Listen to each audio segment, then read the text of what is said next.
Hello students, welcome to Geeta's biology. मागच्या व्हिडिओमध्ये आपण सिस्टमॅटिक्स बघितलं होतं, म्हणजे आपण कसं डिव्हिजन केलं, काय डिव्हिजन करायला पाहिजे, कुठले टॅक्झॉनॉमी वापरायला पाहिजे, परत त्याला कसं नेमे वगैरे करायला पाहिजे. आपण हे सगळे पॉईंट्स बघितले होते. आणि आपण ह्या टॉपिकमध्ये किंवा ह्या लेक्चरमध्ये आपण काय बघणार आहे, आपण क्लासिफिकेशन बघणार आहे.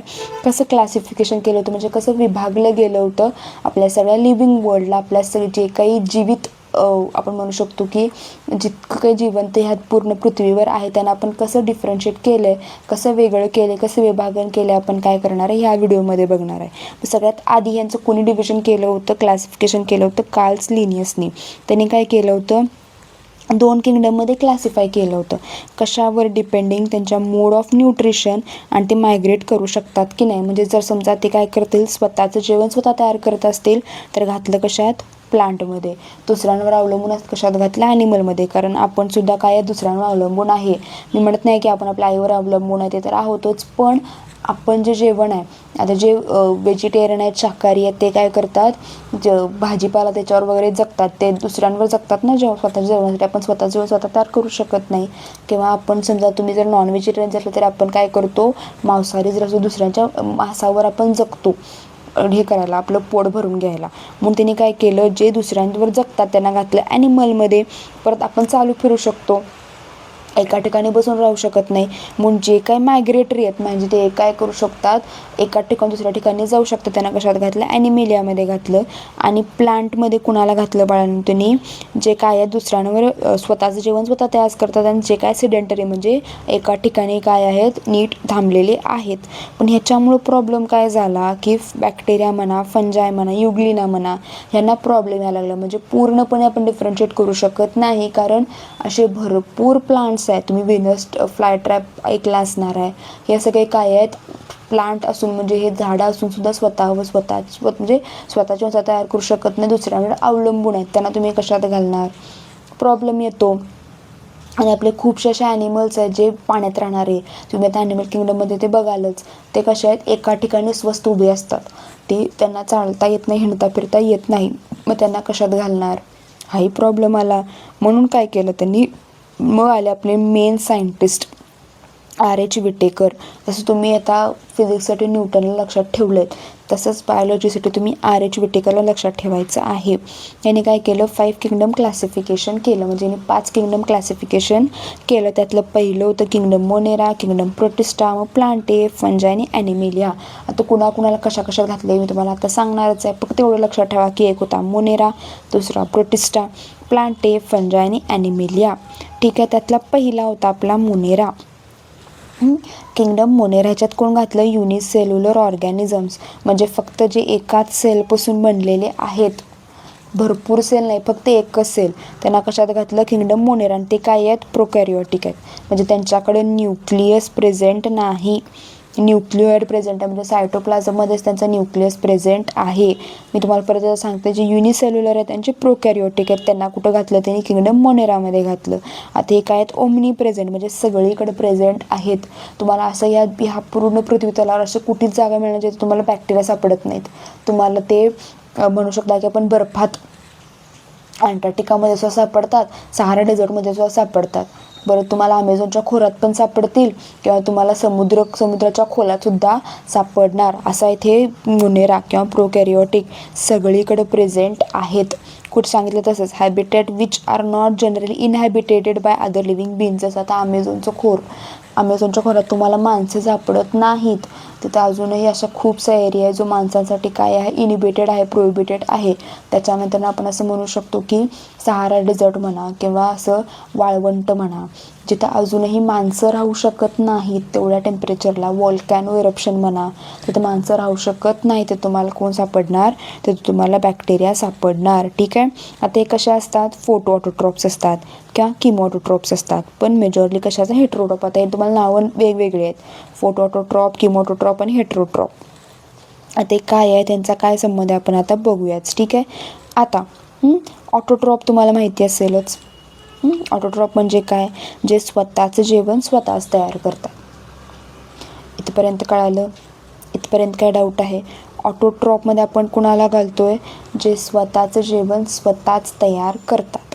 मग ते फोटो ऑटोट्रॉप असू देत किंवा किमोटोट्रॉप असू देत, दोघेही स्वतःचं जेवण स्वतःच तयार करतात. आता हे समजण्यासाठी तुम्ही एक की नाही स्वतःच्या समोर एक सिनरी आणा की घरात कोणच नाही आहे. ठीक आहे, तुम्ही एकटेच आहात, मुलगा असू दे किंवा मुलगी, म्हणजे जे कोण माझा हा व्हिडिओ बघतायत, मेल स्टुडंट असू देत किंवा फिमेल स्टुडंट असू देत, तुम्ही काय करायला लागलाय, तुम्ही घरात एकटेच आहात.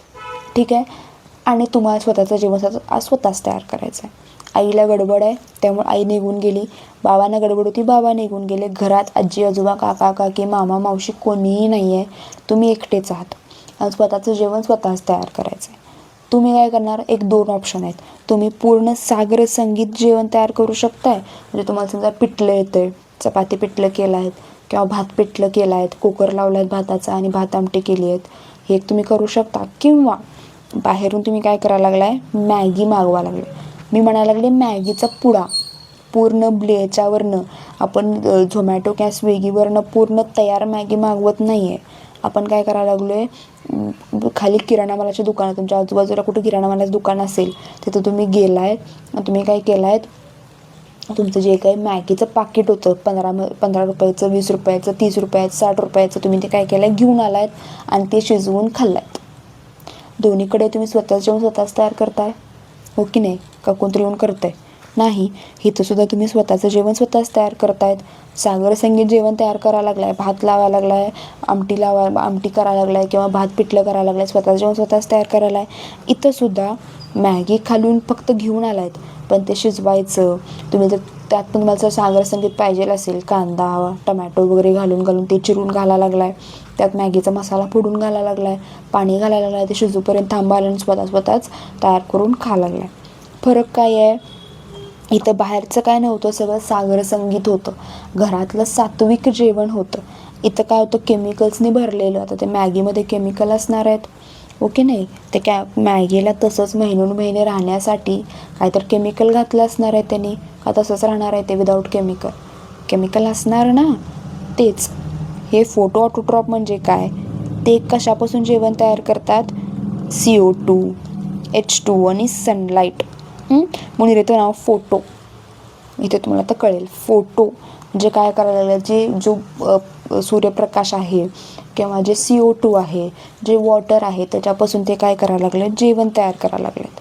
आणि हे वाले काय करतात, केमिकलचा वापर करतात. हे पण स्वतःचं जेवण स्वतःच तयार करतायत, पण हे पूर्ण आपण म्हणू शकतो की सूर्यावर अवलंबून नाहीत, CO2वर अवलंबून नाहीत. जे काय आजूबाजूला केमिकल असतील, म्हणजे कुठले H2S, N2, H2, CH4, CO2 असले जे काही केमिकल असतात, ते वापरून ते काय करायला, स्वतःचं जेवण स्वतःच तयार करायला लागलं. जसं तुम्ही बाहेरून मॅगी जरी आणलात तर ते फोडून तयार करून खायला लागलाय ना, स्वतःचं जेवण स्वतःच तयार करायला आहे. पण इथं तुम्ही काय करायला, सगळं सागर संगीत जेवण तयार करायला. हे फोटो ऑटोट्रॉप म्हणजे तेच, जे काय करतात, सूर्यप्रकाशावर अवलंबून असतात, कशासाठी, जेवणासाठी. आणि हे काय करतात, सूर्यप्रकाश नसले तरी चालतील, आजूबाजूला जे काही केमिकल असतील त्याचा वापर करून स्वतःचं जेवण स्वतःच तयार करतात. मग येतात हेटरोट्रॉपिक, म्हणजे काय, कम्प्लिटली दुसऱ्यांवर अवलंबून आहेत. तुम्ही वाट बघत बसणार. आता 2 उदाहरणं सांगितली की तुम्ही काय करायला लागलाय, स्वतःचं जेवण सागर संगीत तयार करायला लागलाय. हे बाहेरनं मॅगी मागवा लागलाय. हे तर तुम्ही काय केलंय, झोमॅटो स्विगीला कॉल केलायत, ऑर्डर टाकलेत की बाबा मला जेवण आणून दे, त्या कुठल्या तरी हॉटेलला तुम्ही सांगितलेत की पार्सल पाहिजे मला. इथं तुम्ही आता काय करायला, कम्प्लीट दुसऱ्यावर अवलंबून आहे, फक्त ते पार्सल घेऊन फोडून खायचं तेवढं तुम्ही काम केलेत. ठीक आहे, हे झालं हेटेरोट्रॉप, स्वतःचं जेवण स्वतः तयार करत नाहीत. हे 3 प्रकारचे बॅक्टेरिया असतात, एक फोटो ऑटोट्रॉप, एक किमोटोट्रॉप आणि एक हेटेरोट्रॉप. आता या तिघांमध्ये सुद्धा DNA कसा आहे, सिम्पल डबल स्टँडर्ड आहे, म्हणजे डबल स्टँडर्ड DNA आहे, पण कसा आहे, सर्क्युलर आहे. सर्क्युलर म्हणजे असा पूर्ण गोल, आपण असा त्यांचा DNA म्हणू शकतो. Single ring without nuclear membrane chromosome, nuclear membrane present नाही, म्हणून आपण त्याला काय म्हणतो, न्यूक्लिओइड म्हणतो. आता आता ह्यांची पूर्ण एकच पाशी सेल आहे, हीच सेल म्हणजे त्यांचं अख्खं आयुष्य आहे. ही एक सेल म्हणजे काय, त्यांचं अख्खं पूर्ण बॉडी आहे, त्यांचे हातपाय, हृदय, काय म्हणतो, हृदय म्हणू शकतो किंवा आपला ब्रेन म्हणू शकतो, मेंदू म्हणू शकतो, सगळं ह्यांचं कोण आहे, ही एकच सेल आहे. मग ह्या सेलला वाचवायला पाहिजे की नाही, वाचवणार कोण, प्लाझमिड. ठीक आहे, यांची जी सेल वॉल आहे, जी तटबंदी आहे, आता विचारलं जाऊ शकतं तटबंदी जी आहे ते कशापासून बनले, पेप्टिडोग्लायकॉन. हे पाठ केल्याशिवाय पर्याय निवडणं पाठ करायला पाहिजे. हे पेप्टिडोग्लायकॉन किंवा म्युरिन कशापासून बनले, शुगर आणि अमायनो ॲसिड. आता हे सगळ्यात जास्त स्ट्रॉंग आहे बाळांनो. हे सगळ्यात जास्त काय आहे, स्ट्रॉंग आहे. यांच्यासारखं स्ट्रॉंग कुठलंच नाही. सांगितलं असं तटबंदी जेवढी काय असेल, घट्ट असेल, जेवढी स्ट्रॉंग असेल तेवढी आत काय राहणार आहे, गड तो शाबूत राहणार आहे. तसंच ती सेल जर शाबूत राहायची असेल तरी तटबंदी काय असणार आहे, स्ट्रॉंग असणार आहे. मेम्ब्रेन ब्राउन ऑर्गॅनेलिज काय आहेत, ॲब्सेंट आहेत. म्हणजे ज्याला मेम्ब्रेन आहे अशा ऑर्गॅनेलिज ॲब्सेंट आहेत. मग कोण कोण येणार, मायटोकॉन्ड्रिया, क्लोरोप्लास्ट, एंडोप्लाझ्मिक रेटिक्युलम सगळे काय आहेत, ॲब्सेंट आहेत. त्यांचा जो काय रायबोझोम आहे तो कसा आहे, स्मॉलर इन साईज आहे, 70s. तुम्हाला रायबोझोम वगैरेचं फंक्शन वगैरे झालं असणार आहे शाळेत, तुम्हाला ते माहितीच असणार आहे. परत रिप्रोडक्शन कसं करतात, सेक्शुअल करू शकतात किंवा आपण म्हणू शकतो की सेक्शुअल रिप्रोडक्शन बाय कॉन्ज्युगेशन मेथड करू शकतात. एकतर बडिंगसुद्धा करतील किंवा बायनरी फिजनसुद्धा करतील. आता ह्याची मॉर्फॉलॉजी वेगवेगळी आहे. मॉर्फॉलॉजी म्हणजे त्यांचं बाह्य रूप जे आहे ते वेगवेगळं आहे. कुणाकुणाचे असे गोल असतात त्याला आपण म्हणतो कोकस, त्याला आपण म्हणतो ज्यांचे असे गोल थोडेसे कसे आहेत असे ताणल्यासारखे त्याला आपण म्हणतो कोकोबॅसिलाय. ज्याची विब्रिओ म्हणजे असं पूर्ण असं आहे त्याला आपण काय म्हणालो, विब्रिओ कोलते, ज्याच्यामुळे आपल्याला कोलेरा होतो. बॅसिलस पूर्ण जे असे रॉड शेप आहेत, हे थोडेसे गोल आहेत, त्यानंतर थोडेसे हे होते आणि हे काय आहेत, पूर्ण ताणल्यासारखे रॉड शेप आहे, त्याला आपण म्हणतो बॅसिलस. ठीक आहे. असे जे असे सापासारखे त्याला आपण काय म्हणतो, स्पायरुलम. हे विचारलं जाऊ शकतं बाळांनो तुम्हाला, मॅच द फॉलोइंगला परीक्षेत विचारलं जाऊ शकतं. आता आपण जसं तुम्ही म्हणू शकता की युरोपमध्ये राहणारा युरोपियन, भारतात राहणारा भारतीय, तसं जिथं जो माणूस राहतो त्याच्यावर आपण त्याचं काय केलं आहे, नामकरण केलं आहे. तसंच बॅक्टेरियाचं पण तसंच आहे. एक तर आहे आर्किबॅक्टेरिया आणि त्याच्यानं दुसरं आहे यू बॅक्टेरिया. त्यांच्या कुठं राहतात, कुठं मिळतात, जेव्हा आपण त्याचं काय केलं आहे, डिव्हिजन केलं आहे. पहिलं आर्किबॅक्टेरिया हे काय करतात, एक्स्ट्रीम कंडिशन्सला राहतात. एक्स्ट्रीम कंडिशन जिथं तुम्ही विचारही करू शकत नाही, जसं लावा, ज्वालामुखीमधनं बाहेर येणारा लावा, कोण राहील का तिथं, कोण जगेल का, हे जगतात. पूर्ण समुद्राच्या खोलात खाली अजूनही एक समुद्राचं आपण म्हणू शकतो की हे कळालेलं नाही आहे, डेप्थ कळालेली नाही, अजून किती खोल अजून कळालेलं नाही. तिथं आजपर्यंत ना लाईट, जिथं लाईटसुद्धा पोचू शकत नाही तिथं हे बॅक्टेरिया पोचतात. ठीक आहे. मग ते एक्स्ट्रीम कंडिशन्सला आहे, ते एकतर हे टोक किंवा हे टोक, आदलं मधलं त्यांना काही माहिती नाही, त्याला आपण काय म्हणतो, एक्स्ट्रीम. आणि नाव काय दिलं, एक्स्ट्रीमोफिलस. जसं तुम्हाला सांगितलं व्हॉल्कॅनिक क्रेटर्स, व्हॉल्कॅनिक लावा, सॉल्टी लेक म्हणजे जिथं भरपूर मीठ आहे, तुम्हाला जेवणात एक चिमूटभर जरी मीठ जात असेल तुम्हाला ते जेवण जात नाही. इथं जर ते किती मिठात राहायला लागलं तर तुम्ही राहाल का, नाही राहणार. हॉट स्प्रिंग्स म्हणजे तिथं भरपूर म्हणू शकतो की आपण गरम उकळतं पाणी आहे, त्यात आपण राहू शकत नाही. त्यांना नावं पण तशीच दिलेत. जे हाय सॅलिनिटी म्हणजे हाय सॉल्टमध्ये राहतात, जास्त जिथं आपण म्हणू शकतो की मीठ आहे त्याला आपण म्हणतो हॅलोफाईल्स. जे जास्त टेम्परेचरमध्ये राहतात त्यांना आपण दिले थर्मोफाईल्स. इथपर्यंत कळालं. हाय सॉल्टमध्ये राहतात त्याला आपण म्हणतो हॅलोफाईल्स, हाय टेम्परेचरमध्ये राहतात त्याला आपण म्हणतो थर्मोफाईल्स. त्याच्यानंतर येतं आपलं मिथॅनोजेनिक बॅक्टेरिया. आता हे कुठं असतात बाळांनो, हे गट ऑफ रुमिनंट्स म्हणजे कोण, काऊज आणि बफेलोज. तुम्ही आता बघितलं असाल की जे काऊ म्हणा, बफेलो म्हणा, म्हणजे गाय म्हणा, म्हस म्हणा किंवा बैल म्हणा, हे सगळे काय करतात, ह्याच्यावर जगतात, झाडांवर जगतात ना. झाडांवर काय असतो, सेल्युलोज. ते सेल्युलोज तोडण्यासाठी परत एकदा तुम्हाला सांगते आहे, आपले जे काही झाड पाचोळा आहे त्याच्यात सेल्युलोज खूप प्रमाणात असतं. आणि ते सेल्युलोज आपण ॲनिमल्स म्हणजे आपण कुठलंही ॲनिमल ते पचवू शकत नाही. त्याला आपल्याला मदत घ्यायला लागते, कुणाची, बॅक्टेरियाची मदत घ्यायला लागते. आपल्यामध्ये ते एन्झाईम्स नाही आहेत. मग ह्या गटमध्ये काय असतात, गट म्हणजे काय, पोट. यांच्या पोटामध्ये असतात कोण, हे बॅक्टेरिया मिथॅनोजेनिक. ते काय करतात, त्या सेल्युलोजला तोडून मिथेन तयार करतात. मिथेन बायोगॅस तुम्ही ऐकलं असाल बघा. Cell wall is without peptidoglycan. यांच्या ह्याच्यात आर्किबॅक्टेरियामध्ये पेप्टिडोग्लायकॉन प्रेझेंट नाही. कळालं. त्यानंतर आपलं यू बॅक्टेरिया. यू बॅक्टेरिया कसा आहे, सेल वॉल पेप्टिडोग्लायकॉनपासून बनलेला आहे आणि ह्याला आपण म्हणतो ट्रू बॅक्टेरिया, कारण हे आपल्या आजूबाजूच्या आपल्या पूर्ण वातावरणात हे जगतात, हे सुद्धा ह्या कंडिशनमध्ये जगणार नाहीत. ठीक आहे. हे कसे असू शकतात, ऑटोट्रॉप किंवा हेटरोट्रॉप, स्वतः जेवण स्वतः तयार करणारे किंवा दुसऱ्यांवर अवलंबून राहणारे. आता सागर संगीत तुम्हाला सांगितलं तसं सागर संगीत जेवण तयार करत आहेत. भात आमटी, भात पिठलं, चपाती भाजी, चपाती आमटी खाणारे जे आहेत ते म्हणजे काय, हे फोटोसिंथेटिक. त्यात कुठले कुठले आले, क्रोमियम, ग्रीन सल्फर बॅक्टेरिया, आता किंवा क्रोमॅटियम, ह्याला आपण काय म्हणतो, किमोसिंथेटिक लाईक सल्फर बॅक्टेरिया. आता हे जे सल्फर बॅक्टेरिया आहेत त्यात सल्फरवर अवलंबून आहेत, त्यांना सल्फर नाव दिले ना, ह्यांना सल्फर लागतं कशाला, जेवण बनवायला, ह्याला आपण म्हणतो सल्फर बॅक्टेरिया. आता क्रोमॅटियम, क्रोलोबियम हे जे काय ग्रीन सल्फर बॅक्टेरिया दुसऱ्यांवर अवलंबून, स्वतः जेव्हा स्वतःच तयार करतात पण कशावर अवलंबून आहेत, ग्रीन म्हणजे कशावर, फोटोसिंथेसिसवर अवलंबून आहेत. ठीक आहे. हे का आता परत आपला पुढचा पॉईंट, हे कसे आहेत, थोडेसे मल्टीसेल्युलर आहेत, फिलामेंटस आहेत and living in fresh water. आता हे काय करतात, स्वतः जेव्हा स्वतः करायलाच म्हटलं पाण्यातच पाहिजे ना, पाण्याची गरज लागणारच की त्यांना. आता परत ते पाण्यात त्यांचा काय होऊ नये, आपण आता तो जसं आपलं असतं बघा बॉडीवर स्किन आपले कसे आहे, तुम्ही किती जरी पाणी ओतलं तरी आपल्या स्किनला हे करून पाणी आपल्या बॉडीच्या आत जात नाही, स्किनमधून खाली पडतं आहे पाणी. तुम्ही त्याच्या आंघोळीला वगैरे जाता तेव्हा किंवा हातपाय धुवून वगैरे धुवायला जाता तेव्हा तुमच्या बॉडीच्या आत पाणी जात नाही, तुमच्या बॉडीच्या बाहेरून पाणी ओघळतं, खाली पडतं. का, कारण आपलं जी स्किन आहे ती पाण्याला आत टिकू देत नाही. तसंच म्युकेलोजिनस शीट पाण्याला आत येऊ देत नाही, बाहेरच पाणी ढकलून देते. जेनेटिक मटेरियल कशापासून, जेनेटिक मटेरियल टिपिकल प्रोकॅरियोटिक आहे तसंच क्लोरोफिल ए, क्लोरोफिल बी, कॅर्टनाइट, झॅन्थोफिल, ते नावं तुम्हाला वेगवेगळे असतील.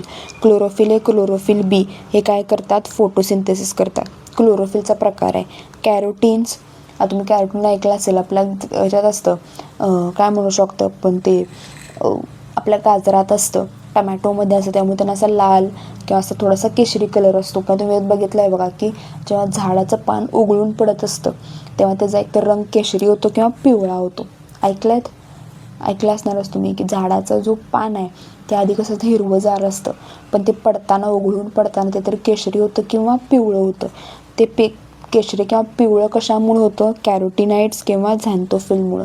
झॅन्थोफिलमुळं पिवळा कलर येतो, कॅरोटीन्समुळं काय येतो, केशरी कलर येतो. ठीक आहे. त्यामुळं क्लोरोफिल ए क्लोरोप्लास्ट म्हणते फोटोसिंथेसिससाठी, कॅरोटीनॉइड्स केशरी रंगासाठी, झॅन्थोफिल पिवळ्या रंगासाठी. याला आपण काय म्हणतो, फोटोसिंथेटिक पिगमेंट्स. हे नायट्रोजन फिक्सेशनसुद्धा करू शकतात. जे हेट्रोट्रॉप्स आहेत, आता इतर आपलं काय झालं, ऑटोट्रॉप कवर झालं, हेट्रोट्रॉप म्हटलेलं, ऑटोट्रॉप आपलासा कवर झाला आहे. आता आला आपला हेट्रोट्रॉप, जास्त करून डिकम्पोजर म्हणजे कुजवणारे, गोष्टींना कुजवून ठेवणारे असू शकतात.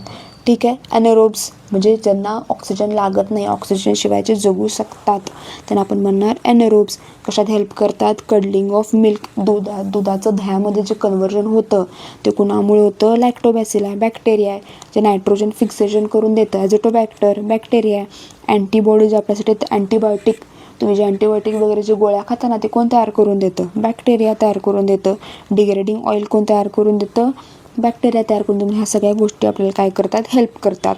आणि आता एवढं चांगल्या गोष्टी पण आहेत, कोणतं वाईट पण असतं ना, एक कुठलं तरी किडकं असतंच, ते किडकं काय करतं, डिझीज कॉज करतं, म्हणजे टायफॉईड, कोलेरा, ट्युबरक्युलोसिस, टिटॅनस. तुम्हाला प्रश्न विचारला जाऊ शकतो, आपण असे येऊ शकतं की युजफुल फीचर्स ऑफ बॅक्टेरिया आणि हार्मफुल फीचर्स ऑफ बॅक्टेरिया, हे दोन्ही पण लक्षात ठेवायचं. युजफुलमध्ये हे सगळं लिहायचं, हार्मफुलमध्ये हे सगळं लिहायचं. ठीक आहे. त्याच्यानंतर येणार तुमचं आता मायकोप्लाझ्मा, सगळ्यात लहान mycoplasma, smallest of living forms, they do not have cell wall, सगळ्यात लहान आहे ते. ह्या पूर्ण पृथ्वी तलावर जिवंत जर सगळ्यात लहान कोण असेल तर ते कोण आहेत, मायकोप्लाझ्मा. स्मॉलेस्ट आहेत, त्यांच्याकडे सेल वॉल प्रेझेंट नाहीत. आता सेल वॉलच नाही आहे त्याच्यामुळे त्यांच्यावर भरपूर अँटीबायोटिक्स कामच करत नाहीत, कारण भरपूर अँटीबायोटिक्स हे काय करतात, तटबंदीवर अटॅक करतात. आता तुम्ही समजा तुम्हाला गडाच्या आत जर तुम्ही तटबंदीला आधी अटॅक करणार, ह्यांच्याकडे तटबंदीच नाही आहे, त्यामुळे तो अटॅक काय होतो, फेल होतो. त्यामुळे अँटीबायोटिक्स त्या ह्यांच्यावर सेल वॉलवर कामच करणार नाहीत. ठीक आहे. आता आपला पुढचा किंगडम प्रोटिस्टा. आपला पहिला किंगडम मोनेरा कंप्लीट झाला आहे, दुसरा येणार आपला प्रोटिस्टा. आता ह्याच्यामध्ये पण काय आहेत, युनिसेल्युलर आहेत. म्हणजे एकच सेलपासून बनलं आहे. ह्याच्यातसुद्धा 2-2, 3-3 सेल नाहीत, एकच सेल आहे, पण कसं आहे युकॅरियोटिक, ज्यात आपल्याला न्यूक्लियस सापडलेलं आहे. आधी मी तुम्हाला काय सांगितलं, युनिसेल्युलर आहेत पण प्रोकॅरियोटिक आहेत. आता मी तुम्हाला काय सांगितलं, युनिसेल्युलर आहेत पण युकॅरियोटिक आहेत, म्हणजे न्यूक्लियस प्रेझेंट आहे. कळालं? त्यात आता हा एक जो प्रोटिस्ट आहे ना, हा खोबरं मिळेल तर चांग भलं म्हणणारा माणूस. तसं असतं बघा की ह्या गटातनं त्या गटात, त्या गटातनं ह्या गटात, इकडं चांगलं झालं की ह्यांच्याकडे जायचं, तिकडे चांगलं झालं की त्यांच्याकडे जायचं, अशी एक व्यक्ती असतो बघा आपल्या आजूबाजूला. तसंच हे प्रोटिस्टा पण आहे. त्यामुळं हे लिंक दाखवते, सगळ्यांबरोबर लिंक करून ठेवलेलं आहे आणि सगळ्यांच्या ओळखी आहेत. प्लांटेबरोबर सुद्धा लिंक करते, फंजायबरोबर सुद्धा लिंक करते आणि ॲनिमेलियाबरोबर सुद्धा लिंक करते. ठीक आहे, प्लांटेसारखे सुद्धा गुण दाखवते, फंजायसुद्धा दाखवते आणि ॲनिमेलियासुद्धा दाखवते. ठीक आहे, त्यामुळे ह्यांना ॲज सच काही बाउंड्री नाही. जसं तुम्ही आता म्हणू शकता की भारताचा भाग इथंपर्यंत संपला किंवा महाराष्ट्राचं इथंपर्यंत संपलं, इथून पुढं काय चालू होईल, गुजरात म्हणजे वर गुजरात चालू होईल, इकडनं काय होणार म्हणजे कर्नाटकात चालू होईल. ठीक आहे, इथं पण म्हणतो की इथं महाराष्ट्राचं हद्द संपली. तसंच पण इथं आपण प्रोटिस्टाला सांगू शकत नाही की बाबा प्रोटिस्टा तुझा हद्द इथंपर्यंतच आहे, कारण याचे प्लांटसारखे पण आहेत, ॲनिमलसारखे पण आहेत आणि फंजासारखे पण आहेत. त्यामुळे हा एक आपण म्हणू शकतो किंगडम जो सगळ्यांसारखी गुण दाखवतो, ह्याला नो बाउंड्री, ह्याला बाउंड्रीज नाही आहेत. ठीक आहे, प्लांट लाईक प्रोटिस्ट. आता जे असे प्रोटिस्ट आहेत जे प्लांट लाईक झाडासारखी कामं करतात, त्यातले एक्झाम्पल दिले कुठलं, क्रायसोफाईट. हे काय आहेत, फोटोप्लँक्टॉन फायटोप्लँक्टॉन म्हणजे काय, असंच आपलं झाडावर म्हणते पाण्यावर हे आलं असतं बघा, आपण म्हणतो ना की पूर्ण असं हिरवं झालेलं असतं, पूर्ण अल्गे तयार झालेला असतो, तर आपण काय म्हणतो, प्लँक्टॉन म्हणतो, फायटोप्लँक्टॉन म्हणतो आपण त्याला, जो बॅक्टेरियापासून किंवा प्रोटिस्टापासून तयार झालेला असतो. हे कसे आहेत, मायक्रोस्कोपिक आहेत आणि फोटोसिंथेटिक. आता प्लांटसारखं काय म्हटलं, फोटोसिंथेसिस तर करायलाच पाहिजे ना त्याला, प्लांट नसेल तर फोटोसिंथेसिस कसा करणार. त्यामुळं मायक्रोस्कोपिक पण आहेत आणि फोटोसिंथेटिक पण आहेत, पण जास्त करून काय करतात, मेजर प्रोड्युसर इन ओशन. स्वतःचं जेवण स्वतःच तयार करायचं आहे म्हटल्यावर नंबर पण जास्त असणार, म्हणून मेजर प्रोड्युसर इन ओशन. आता त्याला आपण काय म्हणतो, डायटम्स. का, कारण तुम्ही जर बघायला गेलात तर कशा असतात, ते असे असतात, सोप बॉक्स म्हणजे पूर्ण एक असा बॉक्स असतो, चौकोन असतो आणि त्याच्या आत हे 2 सेल्स असतात. इथपर्यंत कळालं, हे पूर्ण एक असा चौकोन आहे, त्याच्या आधी हे 2 सेल्स प्रेझेंट आहेत. मग दिसताना हे कसं दिसतं, 2 soap box fitted into silica covers. हे तुम्हाला 2 सोप बॉक्स आणि वरचं काय दिसतं, सिलिका कवर दिसतं. त्यामुळे काय होतात, हे 2 मरून जातात. आता ऑब्व्हियसली सेल्स आहेत त्यामुळे ह्यांना मरण असणारच, हे काय होतात, मरून जातात. पण हे जे सिलिका आहे ना, हे सिलिका मरत नाही. सिलिका सगळ्यात जास्त आपण म्हणू शकतो की रेझिस्टंट आहे, ते मरत नाही. त्यामुळे हे 2 मरून झाले की हे काय होतं, मातीत मिसळणार. इथपर्यंत कळालं की कन्फ्यूज होतं आहे. क्रायसोफाईट आपण बघितलं होतं, जे काय मायक्रोस्कोपिक आहेत, फोटोसिंथेसिस तयार करतात, मेजर प्रोड्युसर कशात आहेत, ओशनमधले आहेत.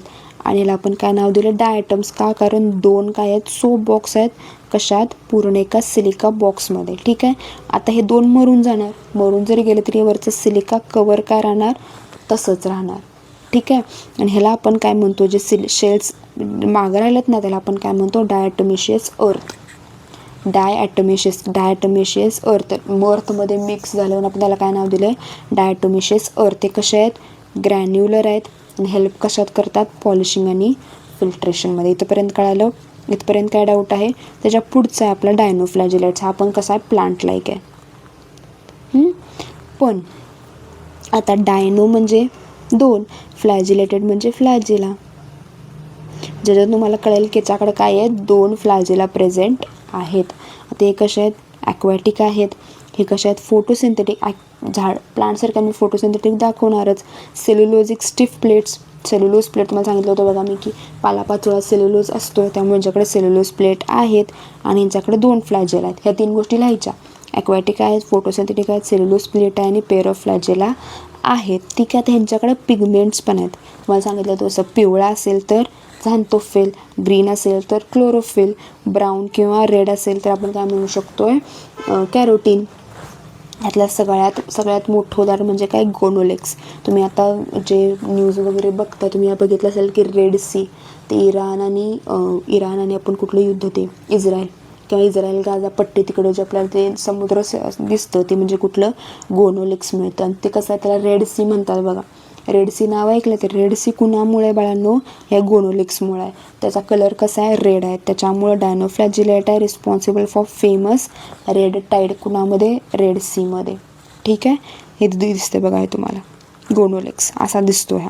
आता त्यातनं हा युग्लिनॉइड, हा युग्लिनॉइड ना धड प्लांट आहे ना धड ॲनिमल आहे, म्हणजे दोन्ही पण दाखवते, प्लांटसारखं पण दाखवते आणि ॲनिमलसारखं सुद्धा दाखवते. आता याचं एक्झाम्पल बघा,